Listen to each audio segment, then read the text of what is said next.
For more than a century, one currency ruled the world, and it was not the US dollar but the British pound, a currency so powerful that it financed empires, controlled global trade, and decided which nations rose and which fell.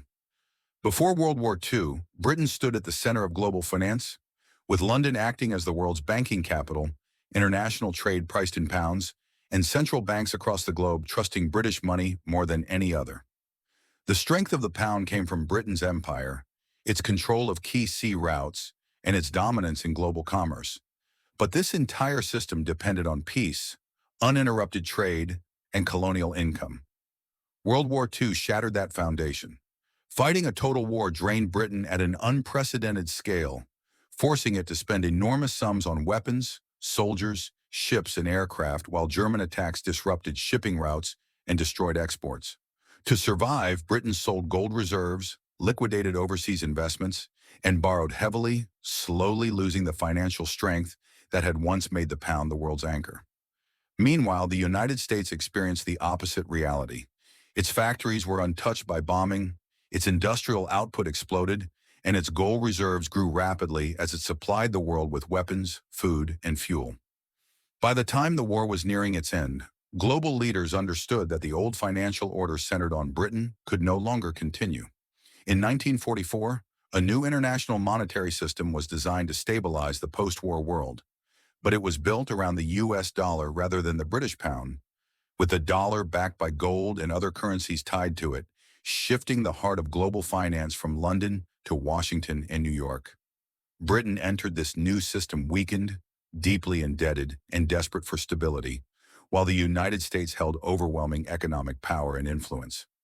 After the war, Britain struggled to restore confidence in the pound, but its financial reality was harsh.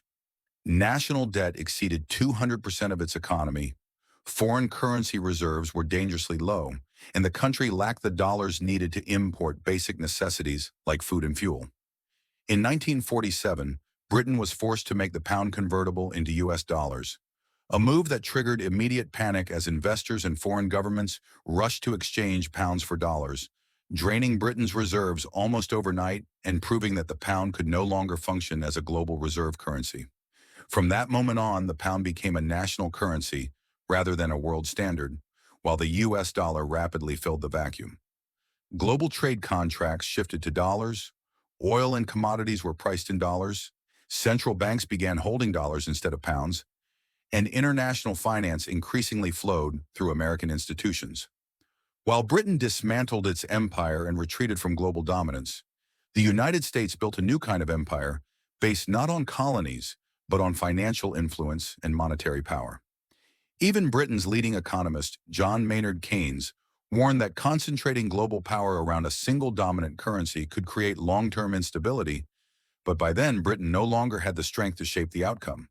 The transition was quiet and almost invisible to the public, yet it permanently reshaped the world order, because the British pound did not disappear but lost its throne, while the US dollar became the most powerful currency in history.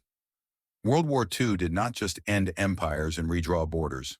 It changed the very rules of money, proving that true power in the modern world is often decided not on battlefields, but in banks, currencies, and debt. And before you leave, I want to ask you one question in the comments. What is the most important thing you learned from this video? And do you think the US dollar will rule forever, or will history repeat itself again?